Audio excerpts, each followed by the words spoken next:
Imagine an America without modern New York City, without highways. Instead, vast forests, vast grasslands, and vibrant civilizations that existed thousands of years before Columbus arrived. This is the story of the pre-Columbian era, when the Americas were home to millions of people with complex cultures, great cities, and unsolved mysteries. Our journey begins far in the past, with the first settlers to set foot in North America, the people who opened the first chapter of the continent's history. Tens of thousands of years ago, when the world was still in the Ice Age, they overcame extreme challenges to shape the future of the Americas. Some 15,000 to 40,000 years ago, as sea levels fell, the Bering Land Bridge appeared, connecting Siberia to Alaska. Hunter-gatherers from Asia, ancestors of the indigenous peoples of North America, one by one, crossed this bridge.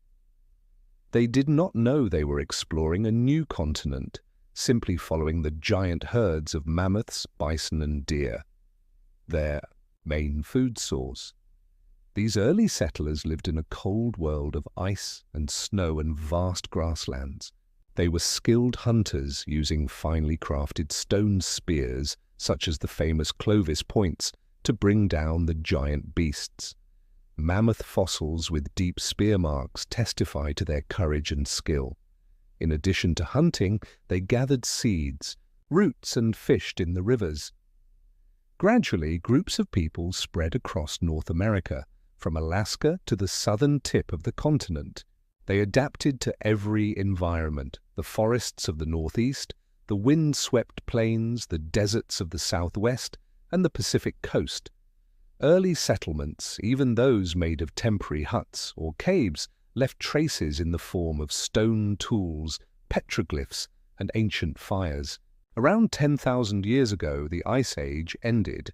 The climate warmed, and many large animals, such as mammoths, became extinct.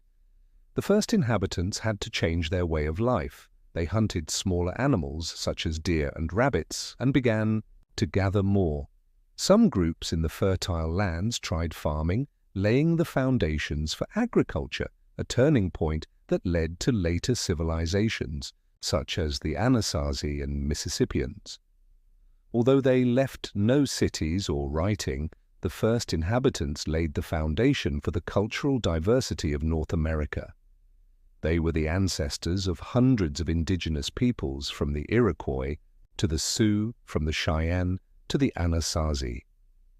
Their legacy is in their stone tools, their oral stories, and their resilience in the face of harsh nature. These early steps paved the way for a rich continent where indigenous cultures would flourish for thousands of years to come. In the diverse landscape of pre-Columbian North America, several civilizations emerged with remarkable achievements, leaving an indelible mark. Let's explore the great civilizations, communities that built cities, developed agriculture, and created complex social systems before the arrival of Europeans. First, we come to the Mississippian civilization, highlighted by Cahokia, an ancient city near present-day St. Louis, Missouri. From 800 to 1400 AD, Cahokia was the center of a sophisticated society with a population of up to 20,000 people, larger than many European cities of the time. Its center was Monk's Mound, a 100-foot-tall earthen pyramid where rituals and leadership took place. The Mississippians grew corn extensively, built a trade network that stretched thousands of miles, and left behind works of art such as bird sculptures and elaborate pottery. Cahokia exemplifies urban development and social organization. Next, in the arid southwest, the Anasazi, or ancestral Pueblo, made their mark in the desert. From about 200 BC to AD 1300, they built spectacular stone villages such as Mesa Verde and Pueblo Bonito in Chaco Canyon.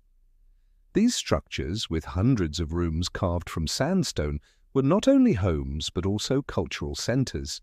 The Anasazi were masters of agriculture, using irrigation systems to grow corn and beans in harsh environments. They also knew astronomy, building structures aligned with the sun and moon. Their black and white pottery and petroglyphs tell the story of a culture rich in creativity.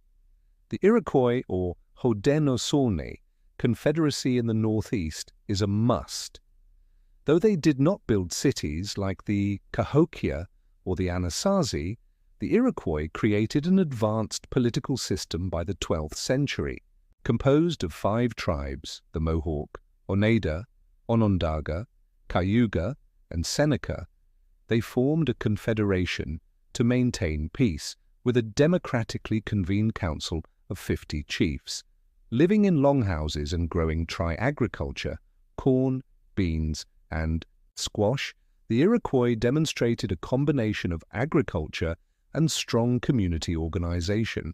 Their system even inspired the later U.S. Constitution. What about peoples like the Sioux and Cheyenne? They were skilled nomadic communities on the Great Plains, living off buffalo hunting and teepees.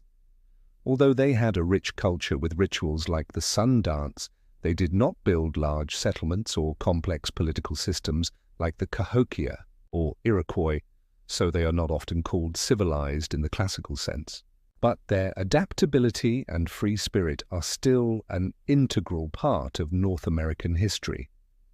These great civilizations, the Cahokia, the Anasazi, the Iroquois, are a testament to the creativity and diversity of indigenous peoples.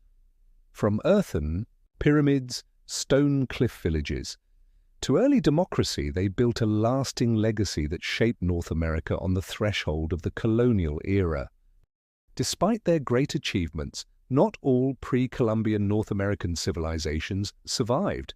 Some declined, leaving behind mysteries that archaeologists are still trying to solve.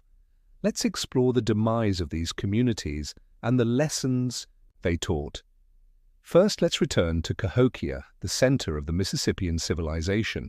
In the 11th century, Cahokia was a bustling city of 20,000 people, but by around 1350 AD, it was largely abandoned.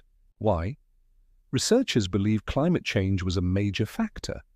Droughts or floods on the Mississippi River may have destroyed the corn crops that were the city's main source of income. Internal conflict or pressure from a large population also caused the community to disintegrate. The people gradually left, leaving Monk's Mound and the mounds standing still in the grasslands. In the southwest, the Anasazi, or ancestral Pueblo, also faced similar fate.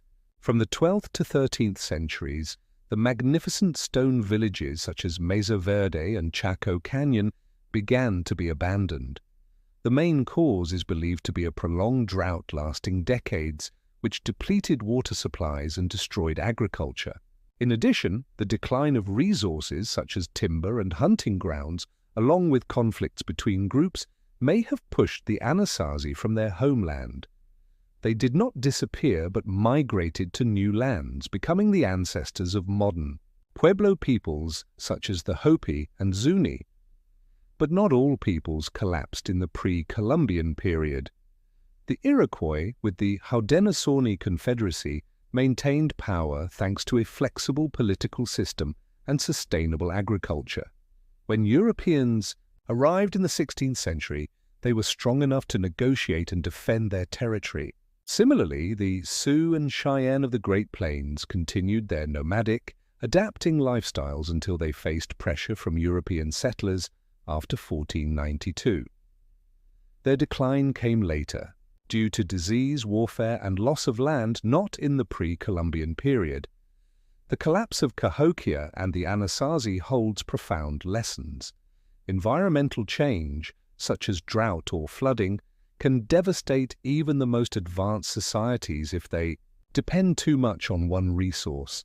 Social conflict or poor governance can also hasten decline.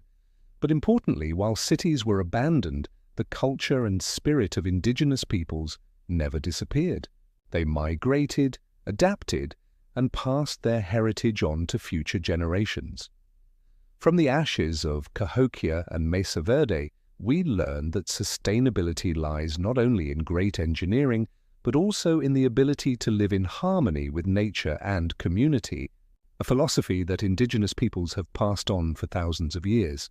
The story of the pre-Columbian period is not just a story of the past. It is a reminder that the Americas were never a wasteland waiting to be discovered. They were home to complex civilizations, people who lived, loved, and created here for thousands of years. What do you think of these civilizations? Share your thoughts in the comments, and don't forget to like and subscribe to follow the next historical explorations.